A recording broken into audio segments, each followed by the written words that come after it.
who do you go to church for? Do you go to church for the other people there? Do you go to church for this?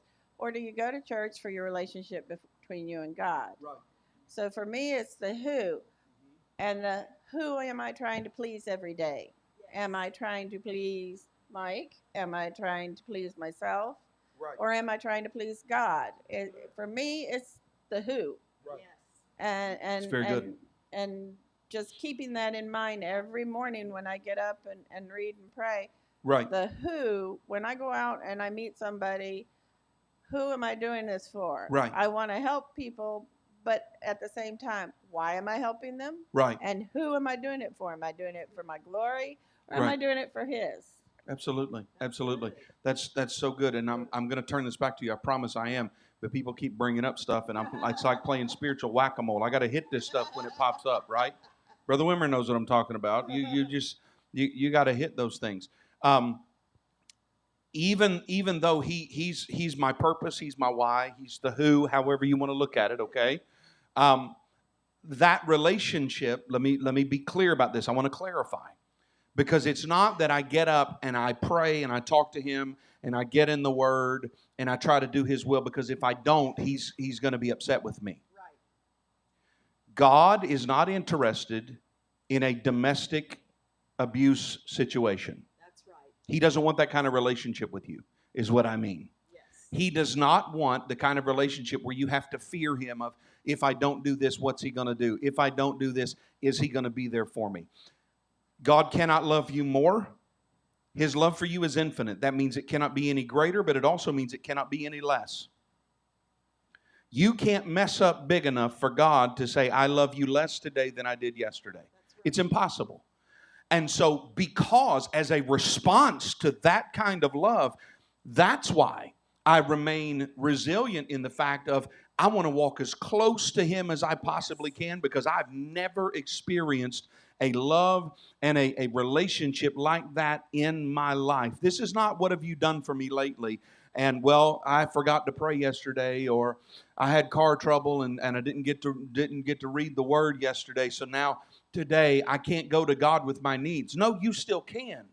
But the resilience in that is saying, I'm going to press past all the other things, because nothing else is remotely as important as my relationship with a God who loves me the way that he does. With that, I'm done. Okay. Let's go on to the next question. What are some common challenges we face in dealing with, in developing resilience? Some common challenges to develop resilience. One thing that I put is that sometimes the longer you're in a situation, the harder it is to cope with it. It feels like it's never going to end. You feel like you're in this forever, and you start to lose hope. You start to lose faith. So I feel like that's one thing. Fear goes along with that, feeling overwhelmed. But I saw a quote this week, and I wrote it down. When you're anxious, stressed, or burned out, you tend to avoid things that make you uncomfortable.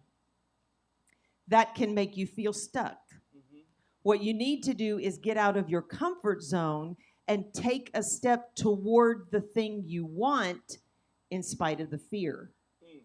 So if you're going through a tough time and it's hard to get out of bed and you feel like it's never going to change, right, it's never going to end, that is the time to step out of the comfort zone. That's when the change begins to happen. Brother Rick, why don't you share some more on that? I kind of felt like you read the same answer I had. Just say it again. Yes. Yeah. A lot of that to me, and I feel like we just do this as humans, and definitely for myself, is we can get into our own mind. Yes. And a lot of this has to deal with the emotions, and a lot of it has to deal with our mindset and perspective. But sometimes we can roadblock ourselves. That's right. And the challenge hasn't even faced us. Wow. Like the challenge hasn't even came to our doorstep to say we can or cannot do. And, you know, we just end up blocking ourselves. Yes, and hold on, I'm trying to get this up. And a lot of that has to do with, fear, negative thinking, chronic stress. Expectations has a lot to do with it as well. Uh-huh. And just I think trying to get through the challenges is having the ability to let go and just let it be, and either jump in or give it to God, or just get out of your own mind and let the challenge face you as it is, and then press forward instead of you being your own roadblock before you get to the challenge. It sounds like what you're talking about is somewhat of a mindset of kind of already being defeated before you ever even try. Is that would that fit with what you're saying? Absolutely. I think the scriptural precedent, there's a scripture in Proverbs, and forgive me, I can't bring up chapter and verse, but essentially Solomon says that, I'm paraphrasing here, but basically he says, a fool says, because a lion is outside, because it's out in the world, that if I walk outside of my door, it's going to overtake me. Basically already defeated before you ever walk out the door. Basically saying, I'm not going to try because there's opposition. Because I can't defeat that lion, then I'm not even going to leave my house. And I think a lot of times we do get stuck in that when we, whether it's through wrong choices or wrong habits or whatever it may be, we begin to kind of go down this road of personal failure, and we get to a point where resilience would say, no, pick yourself up, dust yourself off, get back at it again. But because we haven't experienced a victory in that instance, we say, well, I can't defeat this thing, and so we just go ahead and lay down. What's that? Oh, Brother Terrence. Oh, Sister Nanette. For me, it's two little words that I have to fight past. What if? Before Mike and I got married, I had a first marriage, and it was abusive. And the closer Mike and I got to getting married, I started getting scared. Because my first husband was very nice to me up until we got married, and then it was suddenly like somebody flipped a switch and I didn't know who he was. So I started getting scared, and my oldest sister told me when I would say, what if Mike does this, and what if he turns out to be like him, and that, she said, what if will kill a relationship? So I remembered that, and I tried to take that out of the equation, but when I'm getting to tough things and I'm trying to be disciplined about something, I have to remind myself to take the what if out of the equation. Absolutely. I completely agree with that. For me, from a common challenge standpoint, I think a lot of this we can chalk up to flesh versus spirit. Common challenges that I face in developing resilience a lot of times is emotion. I just don't want to. I'm not feeling it that day. Whatever circumstance may have occurred in my life that causes me to go into with that mindset. I mentioned it before, but offense will cause us to not be resilient. Well, if I got to put up with that, then I'm not going to do this anymore. And another thing is just pure exhaustion. I don't know about you, but there are days that my feet hit the floor and they don't want to go nowhere. Hit the ground running, nothing. How about just hit the ground and I lay there and hope somebody brings me something to eat at some point during the day? You know what I'm saying? Maybe nobody else has been that way. I see a couple knowing smiles. It seems like some of you have dealt with this. But exhaustion can do that for us too. But I think the thing to recognize is how that Paul, being a picture of resilience, couples that with patience and with tribulation. And there in Romans 5, when he says, we know that tribulation worketh patience. Let me help you. Trouble creates resilience. That's right. Yes. You cannot be resilient without trouble and opposition. Why? Because there is nothing for you to push back against. And if there's nothing for you to push back against, there's no need for resilience in the least bit, because you don't have any opposition. And so instead of every time we run into problem praying, Lord, take this trouble off of me, Our prayer actually should be, Lord, help me to learn what you want me to learn in this situation so that I can continue to do what you've called me to do. Because those troubles, yes, it creates patience, it creates resilience, but it also, helps us to grow and helps us to grow more in our relationship with him. Brother Paul. So I was going to speak, and then I remembered that we're live streaming, so I'm trying to edit what I was going to. Okay.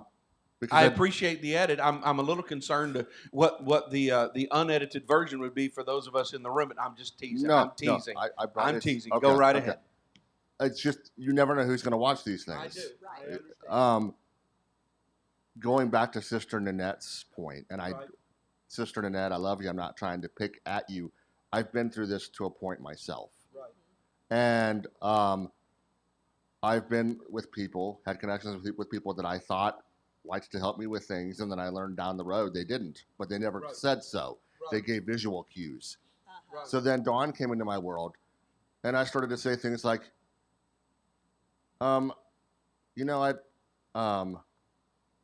water cup is empty, or it's been a while since I had a cup of coffee, rather than just asking her, because I might have hurt my foot that day, hey, would you mind getting me a cup of coffee? So it's one of those things that, and sometimes in being resilient, it's having to just let the other things go. And back in the old days, your computer tower used to have not just a power button, but a reset button.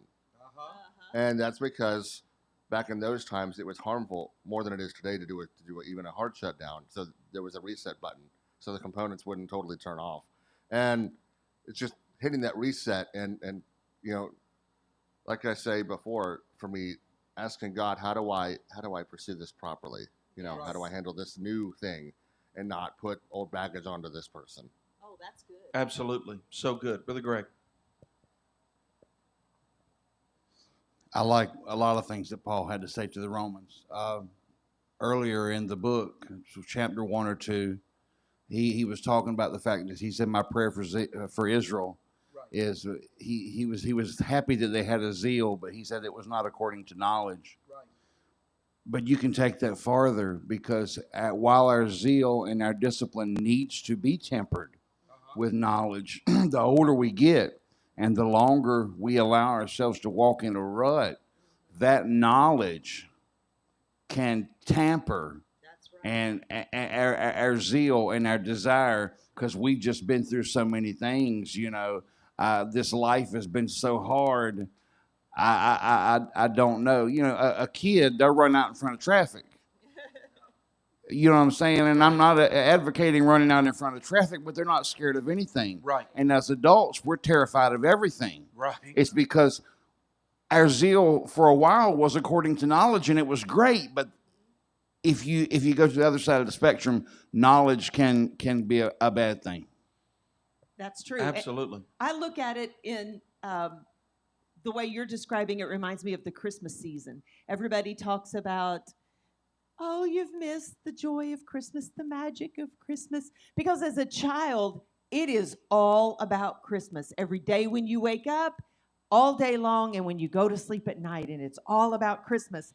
Somewhere along the lines, as an adult, Christmas is trying to find a parking spot, getting out there in the cold weather, and the battery's dead. That's good. And then you've got the list, and I'm not going to get to everybody this year, and what am I going to do? And we lose that spirit of Christmas because we've grown up and now we got responsibilities. And I feel like sometimes that bleeds over into a spiritual thing. Absolutely. Absolutely. And just to kind of jump on board with what Brother Greg was saying, I think when we start getting into what's your why, what's your purpose, has anybody ever been in a meeting where you're trying to kind of come up with a new idea, but all the people in that meeting want to do is just tell you all the reasons why it won't work? I'm seeing some nodding heads. You've been that person. All right, Brother Paul, well then close your ears, because I'm teasing. When it comes to spiritual things, we need that drive of the why again. what we have to understand is that we get so focused on the way things are naturally in our lives. And there's a lot of things in our life that we tried once and it didn't work out for us. So now we're just going to be down on that idea no matter who brings it to us. Well, I tried that and that don't work. And we've shut down that opportunity ever happening because experience has taught us that didn't work. And sometimes it is a premature judgment on these things. And so I think when it comes to our walk in the Spirit and what the Lord is trying to speak to us and trying to do through us, we have to be prepared to press through. Let the why push you past all of the reasons not to. Let your purpose push you past all of the things that people have told you won't work, and all of the times in the past that you've invested in somebody and they've hurt you, and all the times that you've tried to help someone and they've turned it around on you. Your why has got to push you past all of that. It's got to help you move to the other side, because a lot of times resilience is continuing to do the things that you know to do, even when folks have hurt you, even when doing those things has caused you pain, even when doing the right thing didn't win you friendships, you've got to still continue to do the right thing. I think we live in an age, too, where everything is all about a dopamine hit. Absolutely. I think that came with the pandemic. Right. We're in the house, we're looking at each other, and you can only do that for so long. Right. And so a lot of people just lost themselves in social media, and it is proven they've hooked people up to machines, and you can see the brain light up when you get that notification or somebody liked your photo. There's that dopamine hit. Right. It's an actual thing in the brain. You get a dopamine hit when you eat sugar, right? Right. And so I feel like you get, it's this little mini high, so to speak, and it bleeds over into church. Right now, everybody's exhausted. I don't mean you guys. The rest of the world is exhausted. They're overwhelmed with the Christmas season, and they're just tired, and and so when they do get to church, it's like, I don't feel like lifting my hands. And they're waiting for that dopamine hit before I'm going to do something. If you're waiting on a dopamine hit to get up to pray, it's not going to happen. If you're waiting on a dopamine hit to get up and exercise, it's not going to happen. Right. However, the more you do it, the easier it gets. That whole thing about a runner's high, I promise you, it's a real thing. I experienced it myself. And once you experience it, it's easier the next day because you're chasing that high. If we could dig ourselves out of the hole that we are in and get in touch with God to a point where you get that high in Jesus, so to speak, right. That makes it easier the next day to get up, but it takes that initial step of getting ourselves to that point. Absolutely. Absolutely. That is so good. Brother Paul, and we'll give you the final word.